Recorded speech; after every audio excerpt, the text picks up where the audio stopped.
games I went to as a young guy were Knicks Lakers, as fortune would have it. And I fell in love with Magic Johnson and the Showtime Lakers.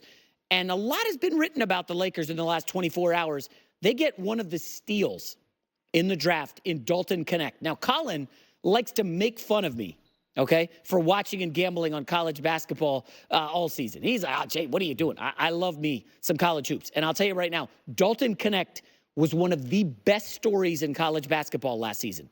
This is a guy who went to junior college. He grew 3 inches from like a 6'3" point guard to a 6'6" wing. He went to the Big Sky. He went from second team all Big Sky to first team All-American at Tennessee. He is an assassin when it comes to shooting. I think he scored 38 against Purdue in the NCAA tournament, which they lost. I think he gave UNC 40, dropped like 39 on Kentucky. This guy is a sniper. He kind of sort of might remind the Lakers' new coach, J.J. Redick, of himself.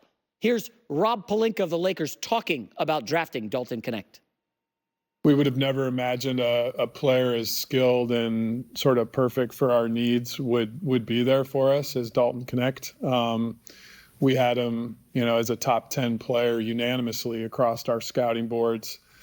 I was at the SEC tournament scouting him extensively, and in my mind was like, there's no way a player like this could be available for us to pick on draft night. And he was nearly right. A lot of the mock drafts that are respected had Knecht as a top 10 pick, some top 6. Now, I've been doing the NBA draft for a long time. I didn't have Knecht in the lottery because I know the history. He's 23 years old. The history of 23-year-olds in the lottery is littered with failure. A lot of that has to do with, hey, this is a guy who was 22, 23 as a college basketball player playing against teenagers. Of course he's going to slaughter them. And so those guys drafted high usually end up being massive failures. But Knecht fell out of the lottery, and oh, by the way, he fell into the lap of LeBron and Anthony Davis. Pretty good place to fall. Now, Redick, if you guys recall, was a guy at Duke who was an absolute sniper, one of the best scorers I've ever seen in college basketball. But his prototype was like, this guy can't. Who can he defend? J-Mac, he might not be able to defend you in your men's league. Who could Dalton Knecht defend? It's a different story, folks. It's a different league right now. You want those switchable wings. Will people pick on Dalton Knecht? Maybe. But you know what? He's got Anthony Davis behind him. I can tell you right now, unequivocally, Dalton Knecht will be a key rotation player for the Lakers this season. Unlike the guy they drafted, Hood Schifino, last year, who did absolutely nothing. He was one of those upside plays. So Knecht is a big win, which leads me to J.J. Redick and Knecht. I think it's going to be a good marriage. I'm almost certain that Knecht kind of pushed for him. Redick pushed for Knecht. But something Redick said at his presser was kind of glossed over. And I want to touch on it because I absolutely love this topic. Here's J.J. Redick talking about the media at his press conference. It's been a really interesting 6 weeks or so, just in terms of, being part of the engagement farming industry. It's been really interesting. However, I don't really have a great answer for your question because I really don't give a like, honestly. I want to coach the Lakers. I want to coach the team. I don't want to dispel anything. I don't. I want to become a great coach in the NBA, and I want to win championships, and I want my players to maximize their careers. That's all I care about. I kind of love J.J. Redick now. Engagement farming. What a phrase. Oh, my gosh. Can I borrow that, J.J.? Can I use that? Because it's incredible. And it's actually spot on. You guys, listen, once he said that, he was critically panned. Social media, columnists, all the traditional media, they ripped him. You don't come out slinging F-bombs in your introductory press conference. But Redick claims to not care. Now, I will remind everybody, within the last year, J.J. Redick was part of that engagement farming economy that is the sports media. And he's not wrong. You guys know this, okay? This show will usually have something related to the Dallas Cowboys. You could call that engagement farming if you want. The Cowboys built a juggernaut in the mid-90s. Just as the internet was coming along, the Cowboys become America's team. When their games are on in the 4 o'clock window here on Fox, when they're on primetime, the Cowboys get massive ratings. Okay, so is it engagement farming for us to talk about the Cowboys all the time? Or is that giving the people what they want?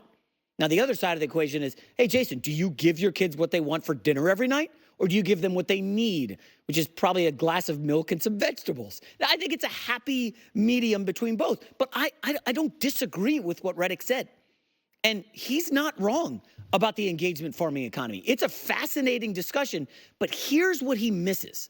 It's one thing to be part of the engagement farming industry, which is what we are. I'm going to be blasting Kevin Durant, my guy, a little later in the show. I'm sorry. Is it engagement farming? No. Not based on what's going on right now in Phoenix and Houston to a lesser extent. But that's kind of how the sausage is made, no?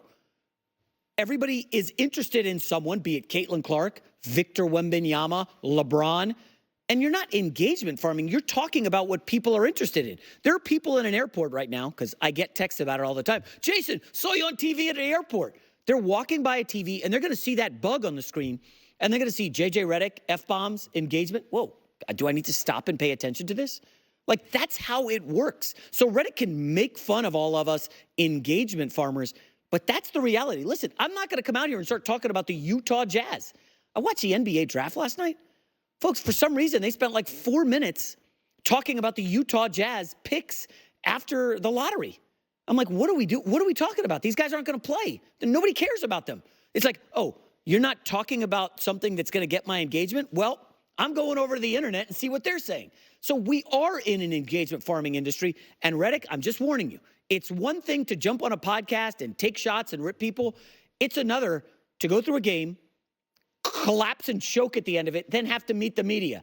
And oh, by the way, you get on a plane and the next day you got to meet the media again and again and again for 8 months. So Redick, pace yourself, my friend. Okay, I'm rooting for you. I'm rooting for the Lakers. I'm rooting for the storyline. But that's quite the opening salvo J.J. Redick fired off with 2 F-bombs in a span of about 30 seconds. Alex, now I know you love a good F-bomb. Let the expletives fly. You had to love that, right? It was raw. It was honest. He's making a huge move to a huge franchise. And if it's going to work, he has to do it his way. So the fact that he came in and just kind of gave that DGAF attitude, JJ's dealt with the media 15 years in the league. That's fair. He knows what it's like to get hounded when you're not playing well. After the game, before the next game, consistently just trying to answer a question that there is no answer to at some point.